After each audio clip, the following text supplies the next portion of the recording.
Ang mga anak ng Diyos, may sense of humor talaga. Laging masaya, laging may katuwaan sa puso. Kahit sila mahirap, kahit sila inuusig, kahit na sila ay merong mga kung ano-anong mga nasasalubong na problema, bunga ng masasamang tao, masaya pa rin sila. Basahin natin, ha? Pakinggan nyo ang nakasulat sa 1 at ang versikulo 9.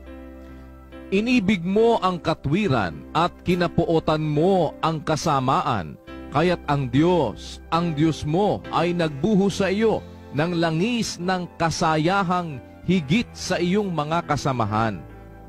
Ang Diyos ang nagbibigay ng kasayahan higit sa mga ibang tao. Diba?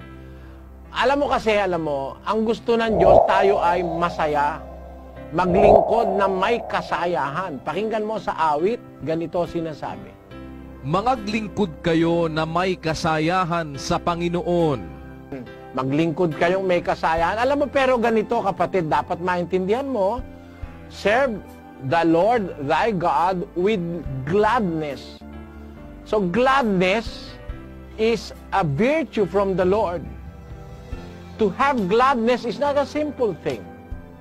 It has something deep in it. To have gladness, it comes from the Lord.